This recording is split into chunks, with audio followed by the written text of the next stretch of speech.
Cordial saludo para todos. Muchas gracias a la Asociación de Nutrición Clínica y a la Federación Latinoamericana por la invitación a esta conferencia, parte del curso virtual PIC.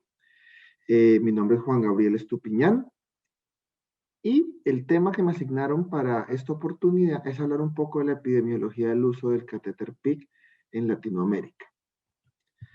Esta es mi declaración de conflicto de interés. Soy empleado tiempo completo de Teleflex Medical. Me encargo del área de asuntos médicos y clínicos de Teleflex Medical en Latinoamérica. Bueno, hablemos un poco de la medicina basada en la evidencia o la enfermería basada en la evidencia y de la epidemiología del uso del catéter PIC. Lo primero que debemos tener todos en perspectiva es que el método científico es algo que está en el día a día y al cual tenemos, digamos que acceso de forma innata. ¿Y por qué hay que tener esto presente? Porque como nos vamos a dar cuenta ahora, sobre todo en catéter PIC en Latinoamérica, hay una gran oportunidad de publicar, de innovar y de hacer ejercicios que nos lleven a tener resultados para mejorar nuestra práctica clínica. El método científico lo debemos recordar como algo muy simple y es primero hacer una observación, tener una hipótesis o una idea de lo que podría pasar con esa observación. Si es posible realizar un experimento, comprobar nuestra hipótesis o rechazar la hipótesis, analizar estos datos, reportar los resultados que obtuvimos o compartirlos y poder compartirlos con la comunidad científica o la comunidad académica. Y esa es la invitación. Digamos que en la epidemiología del uso del catéter, pues uno hace una revisión y lo vamos a hacer ahorita un poco, encuentra esfuerzos individuales y son muy importantes, pero la invitación es a que como grupo, como profesionales, de forma transversal en Latinoamérica, podamos hacer ejercicios multicéntricos que nos lleven a compartir experiencias y a generar resultados más fuertes para ayudar a nuestros colegas a mejorar la práctica clínica. Voy a comenzar con esto y es recordar acerca de la pirámide de la medicina basada en la evidencia, acerca de la clasificación de los estudios y el peso que tienen los estudios a la hora de tomar decisiones clínicas o decisiones basadas en la evidencia. En la gráfica número A, que es la que está a la izquierda de la pantalla, pues es la pirámide clásica, y en la cual arrancamos de abajo hacia arriba sobre lo que en teoría tiene menos fuerza o menos peso a la hora de la medicina o enfermería basada en la evidencia, y vamos subiendo en la pirámide hasta que encontramos el top o encontramos lo que más peso o lo que más fuerza tiene desde el punto de vista de la medicina o la enfermería basada en la evidencia. Convencionalmente, en la base de la pirámide están los reportes, las series de casos, siguen los estudios de casos y controles, siguen los estudios de corte, después están los ensayos clínicos controlados, randomizados, y en el top de la pirámide están las revisiones sistemáticas y los metaanálisis. ¿Qué significa eso? Que pasamos normalmente desde los estudios observacionales y descriptivos, pasamos por los estudios que intentan probar de forma retrospectiva una relación caso-efecto, después de los que siguen una corte normalmente prospectiva y los que realizan pruebas o ensayos clínicos y la revisión de los estudios. En la gráfica número B encontramos cómo esto ha ido cambiando y a veces en algunos temas no es tan lineal como uno esperaría, porque dependiendo del tema, posiblemente encontremos muchas revisiones observacionales, muchos estudios descriptivos, una buena mezcla de reporte de casos, casos y controles, cortes y posiblemente pocos ensayos clínicos aleatorizados, dobles ciegos o randomizados. Y entonces el top de la pirámide se separa y es lo que hoy en día conocemos como la lupa o el lente de aumento de las revisiones sistemáticas o los metaanálisis, porque estas revisiones sistemáticas y estos metaanálisis son muy importantes, porque nos dan la línea de partida o el estado de arte de realmente qué es lo que hay publicado, qué es lo que hay disponible, y no solamente enfocarnos en los ensayos clínicos aleatorizados, sino que en algunos temas, como sucede en los catéteres PIC, tenemos mucho reporte de experiencia, muchos reportes descriptivos, y esto a su vez nos puede generar una línea de base para futuras investigaciones y futuros aspectos de desarrollo de conocimiento desde la medicina y la enfermería basada en la evidencia. Pero realmente, ¿qué es la medicina o la enfermería basada en la evidencia? Y desde el punto de vista de catéteres o de intervenciones, a veces es un poco complejo de entender o un poco complejo de llevarlo a la práctica, a nuestra práctica del día a día. Así que me tomo el atrevimiento de poderlo explicar con unos ejemplos muy coloquiales, pero que sé que serán muy útiles para la gran mayoría de nosotros para poder compartir con nuestros colegas y poder tomar decisiones a la hora de motivarnos a publicar, motivarnos a describir, motivarnos a experimentar y lo más importante, motivarnos a compartir el conocimiento, la experiencia y toda esa gran información que podemos tener en nuestros hospitales sobre lo que hacemos en el día a día. Primero, coloque un hielo en un vaso de agua. Si el hielo flota y observar que el hielo flota, eso se llama un estudio observacional. No intervenimos, sencillamente vemos lo que sucede con un factor o una variable. Si empujamos el hielo hacia abajo en el vaso del agua y el hielo vuelve a la superficie, eso se llama un estudio experimental. La variable que anteriormente solo observábamos, ya la estamos manipulando. Ya le estamos haciendo presión con el dedo hacia el fondo del vaso del agua y si la soltamos, vuelve otra vez a la superficie. Voy a alternar hielo y rocas o piedras, como quieran decirles, y los coloco en diferentes vasos de agua y observo qué pasa. Y me voy a dar cuenta que solo el hielo flota, las rocas van hacia abajo. Ese es un ejemplo de un estudio controlado y aleatorizado, porque tengo control de las variables y estoy aleatorizando en diferentes vasos de agua, hielo y rocas. Realizo una descripción del por qué flota el hielo en el agua y por qué las rocas o las piedras no flotan.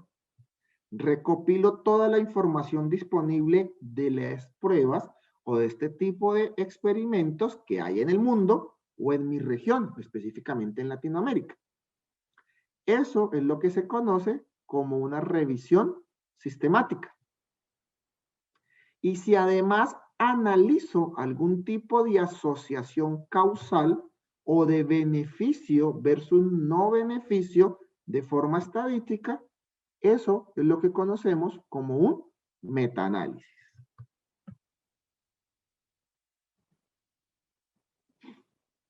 Si hice un estudio observacional o un estudio clínico o una revisión sistemática y llevo mi trabajo o experimento con el hielo en un congreso, eso se llama una presentación de trabajo libre. Y me adelanto un poco, pero posiblemente es la forma más accesible que tenemos los profesionales de la salud de las diferentes áreas y de las diferentes especialidades de comenzar a socializar nuestra experiencia, de comenzar a socializar nuestros trabajos de investigación. Y es a través de los congresos, de los simposios, de las conferencias, presentar trabajos libres y compartirlos con la comunidad académica y científica y hacer discusión y revisión entre pares.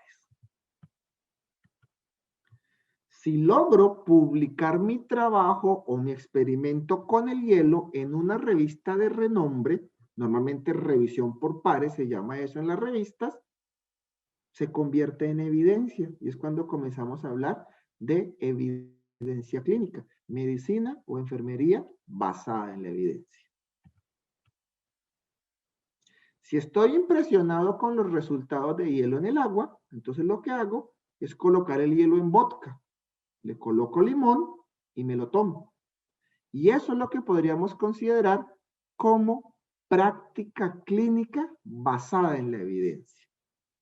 El resumen de este ejemplo coloquial y de esto que les acabo de escribir es que hay unos pasos y hay una complejidad. No debo empezar posiblemente con lo más complejo, con lo más enredado. Dependiendo de los recursos que tengo disponibles, de la información y de lo que yo quiera hacer, específicamente en acceso vascular, que es el tema de este curso, posiblemente debo comenzar con algo observacional o algo descriptivo. ¿Cuál sería la hoja de ruta? ¿O cuál sería el mejor camino para recorrer en este momento relacionado al acceso vascular y a la epidemiología del uso del catéter? Primero, y es mucho lo que voy a mostrar a continuación, es que tenemos gran experiencia local.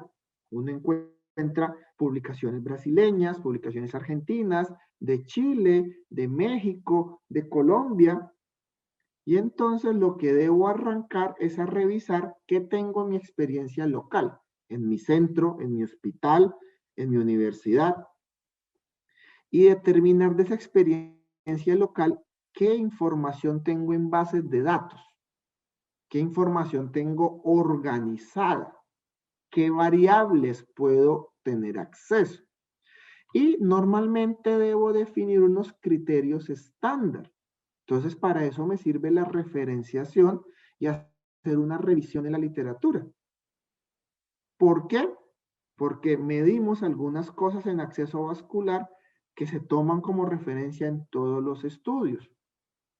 La incidencia, las tasas, los promedios, los cuartiles. ¿De qué? De permanencia del catéter, de infección o bacteremia asociada a catéter, de trombosis asociada a catéter, entre otras variables de interés que son las que debo tener clasificadas en mi base de datos. ¿Y esto por qué es importante? Porque antes de comenzar a describir algo o de experimentar y hacer una comparación entre grupos, debo tener una línea de base. Y tal vez es el esfuerzo más importante que debo hacer en mi grupo, en mi hospital o en mi especialidad. Y es con la información que tengo, lograr hacer una línea de base. ¿Cuál es mi punto de partida? Porque teniendo una línea de base es muy, pero muy fácil comenzar a describir un evento o de forma retrospectiva o de forma prospectiva y pensar alternativas en las cuales puedo jugar, en el buen sentido de la palabra, con las diferentes variables que me interesan acceso vascular. La clave de esto es el trabajo en equipo. No podemos pensar en ir solos contra la corriente. Es mucho más fácil trabajar todos como equipo. El equipo médico, el equipo de enfermería, el equipo de nutrición, el equipo de farmacia, el equipo de investigación del hospital, porque cuando trabajo en equipo logro de una mejor manera poder cumplir los requisitos necesarios para el acceso a la información, la organización de la información y el análisis de la misma para poderla presentar. ¿Es importante tener redes de información? Sí. Y el COVID nos enseñó, esta pandemia, este cambio en la situación mundial, que compartir información es posible. Compartir información clínica, compartir información de tratamientos, de diagnósticos, de pruebas y de experiencia. Y eso es muy importante, porque en la medida que yo pueda tener una red de información de los hospitales de mi área, o de mi país, o de mi región, esto permite compartir la línea de base y poder hacer estudios mucho más robustos, estudios descriptivos u observacionales con tamaños de muestras muy grandes y que nos permiten comenzar a revisar qué tenemos en común entre hospitales, en qué nos diferenciamos entre hospitales y por qué no, qué tenemos en común entre países o qué variables tenemos en diferencia entre países. Y para eso es muy importante las sociedades científicas, porque nos permite pensar como red, nos permite pensar como gremio, como grupo, como especialidad, y nos permite de forma transparente y respetando los preceptos éticos compartir información con fines científicos y con fines académicos.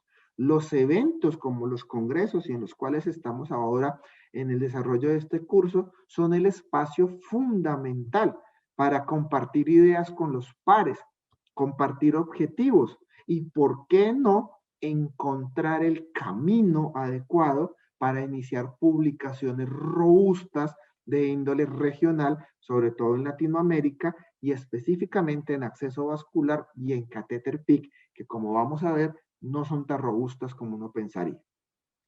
¿Cuál sería el objetivo fundamental? Lograr hacer trabajos multicéntricos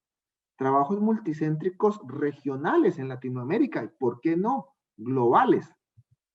Sobre todo en catéter PIC vamos a encontrar que son muy pocos realmente los estudios o los trabajos multicéntricos que realmente tengan un peso estadístico o un peso de la medicina basada en la evidencia para poder sugerir cambios en las prácticas clínicas.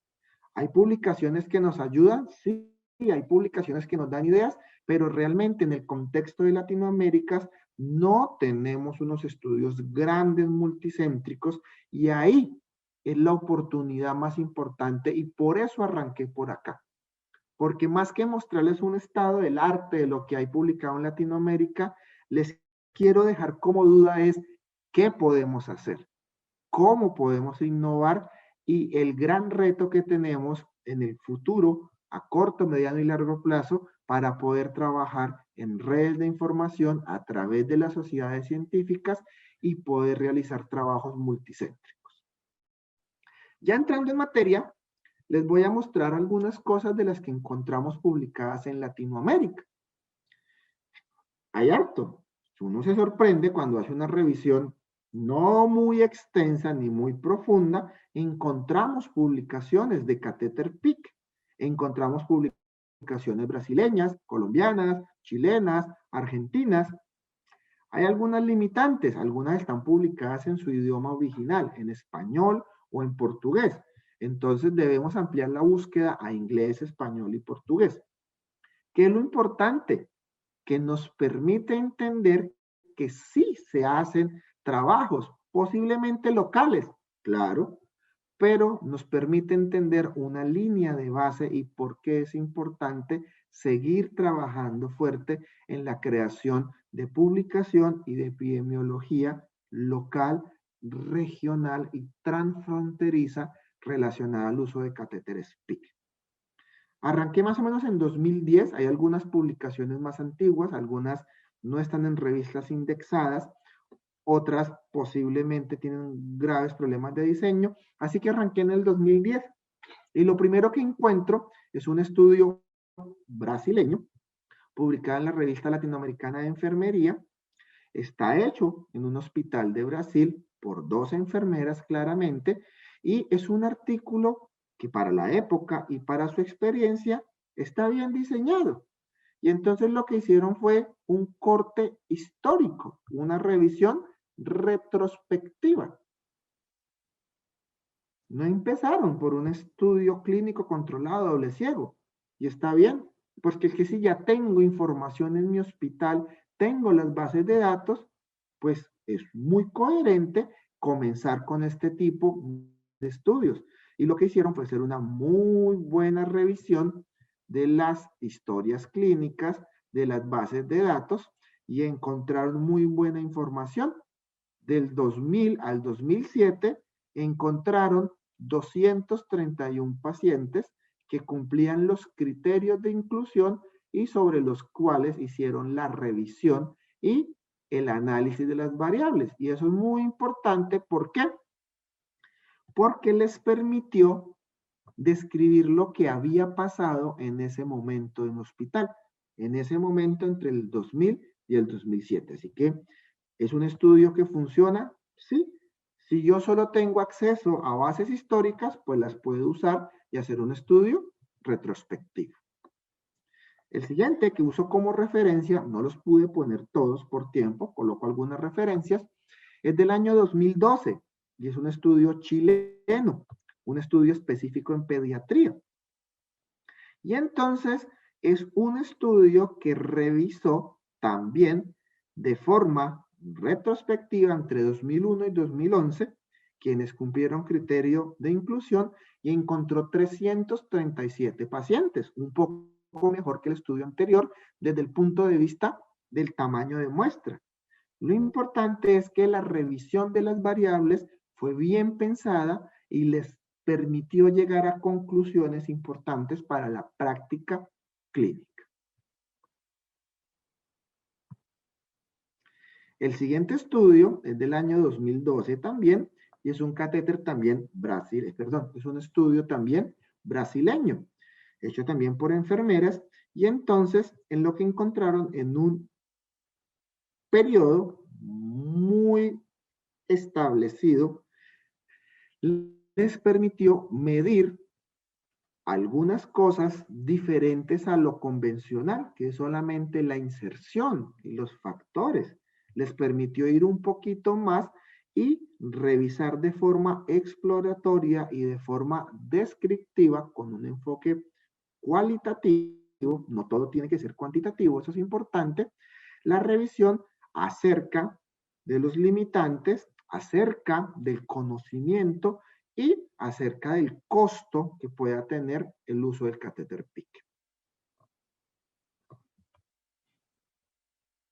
Del mismo año, otro estudio, también de origen brasileño, esta vez de uso de catéter PIC en unidades de cuidado intensivo neonatal, les permitió de forma retrospectiva en el periodo del 2004 al 2009 analizar 163 pacientes neonatos. Hay que entender que este estudio es un estudio de un centro, es la experiencia de un centro.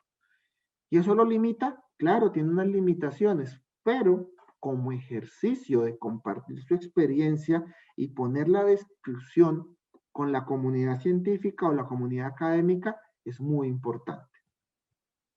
Tenemos una publicación del año 2015, esta publicación es de Colombia, y entonces miren, reporte del estudio de caso, de un caso. Entonces también lo puedo hacer, sí, si tengo un caso de mucho interés, un caso muy importante y un caso que me va a aportar al conocimiento de mi hospital, de mi gremio, de mi asociación y de la especialidad, pues vale la pena colocarlo. Y el caso en este estudio o esta publicación tiene un abordaje cualitativo, que es muy interesante porque es un abordaje de la experiencia, la adherencia y la satisfacción a la terapia del uso de catéteres PIC. Así que puedo hacer reporte de un caso, sí. Puedo hacer una serie de casos también. Entonces, ¿qué es lo importante? Tener en perspectiva las diferentes alternativas que puedo tener.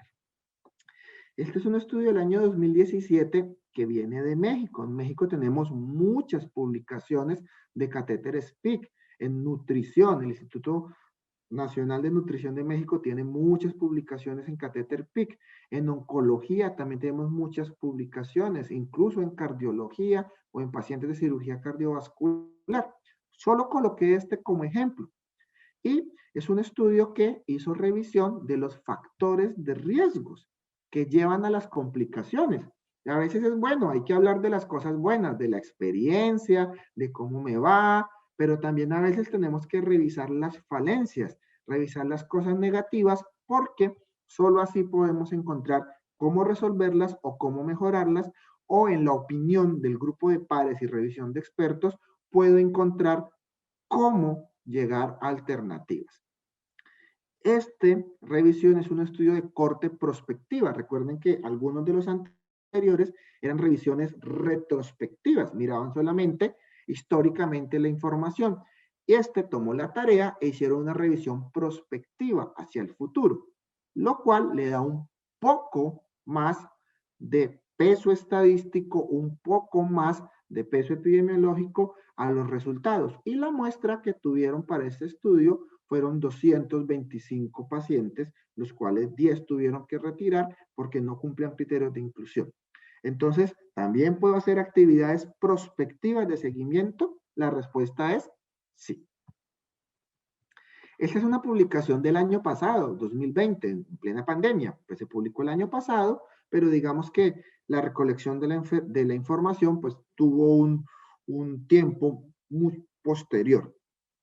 Y hace un análisis bien importante, un análisis clínico, pero también análisis desde el punto de vista de calidad y costos.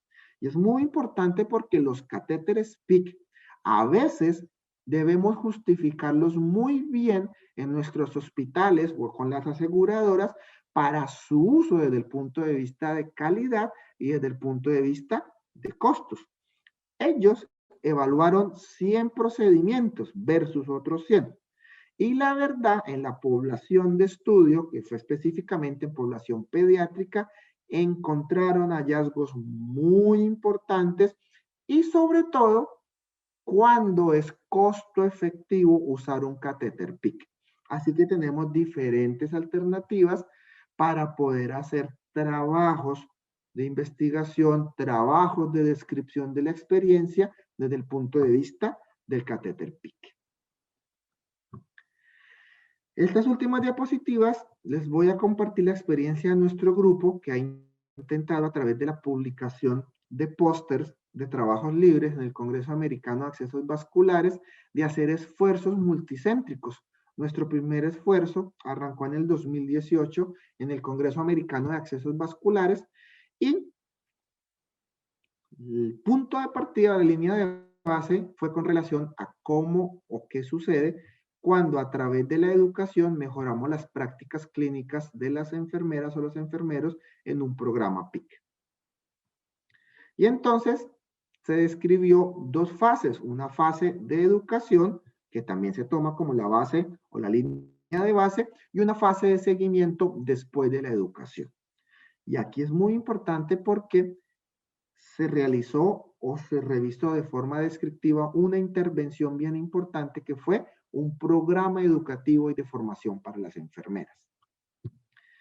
Y nos permitió entender que sí se pueden cambiar prácticas desde el punto de vista clínico, como pasar de punción directa a técnica Seldinger modificada, pasar de solo usar referencias anatómicas a usar el ultrasonido, mejorar la efectividad, disminuir el número de punciones, entre otras variables, desde el punto de vista de inserción del catéter PIC. Ese mismo año se llevó una experiencia de 1063 PIC en 3 hospitales que tomaron la decisión de compartir información, 2 de Colombia y 1 de Ecuador, que nos permitió tener una línea de base desde el punto de vista de infecciones y otras variables descriptivas de catéteres PIC. ¿Deben ser muestras grandes? No, aquí tengo un ejemplo realizado por el Grupo de Acceso Vascular y por la Unidad de Cuidado Intensivo de la Clínica Bolivariana en Medellín, y que compartió en un póster muy sencillo, pero muy importante como experiencia y como referencia, cómo el entrenamiento en ultrasonografía y de inserción de catéteres PIC mejora el desenlace de la inserción, mejora la experiencia y es el punto de partida para entender por qué la educación y el entrenamiento es importante. El año pasado fuimos un poco más allá y a través de la red latinoamericana de compartir información con enfermeras y enfermeros de diferentes áreas y países, logramos llevar la experiencia de catéter PIC multicéntrica, específicamente de catéter PIC en cuidado intensivo.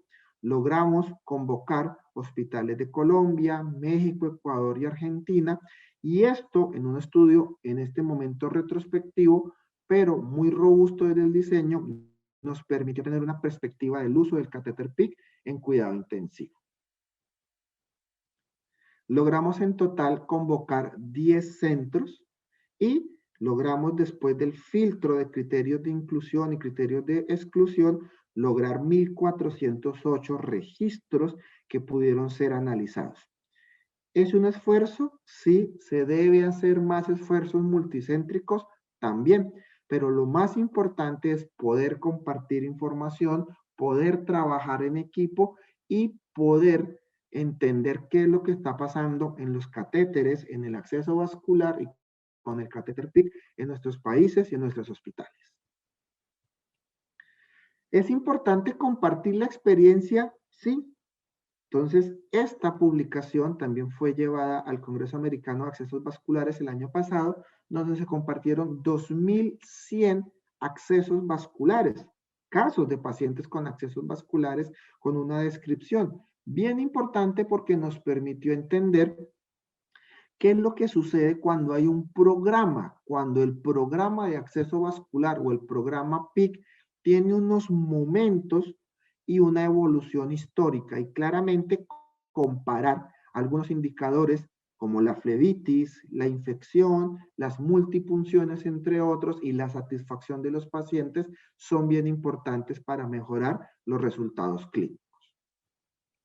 Y la otra invitación, ya con esto voy cerrando, es el catéter PIC es muy importante, pero no se nos puede olvidar que es la única alternativa. No, existen muchas alternativas en accesos vascular.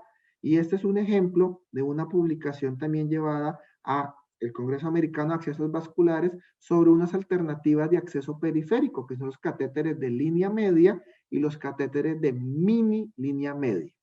En este caso, desde el punto de vista de disminuir las multipunciones en accesos difíciles o pacientes de difícil acceso y ayudar a impactar el indicador de flebitis química. Entonces, los PIC hacen parte de un arsenal, pero hay muchos otros catéteres, sí. Debemos seguir innovando en el acceso a la tecnología de los catéteres también.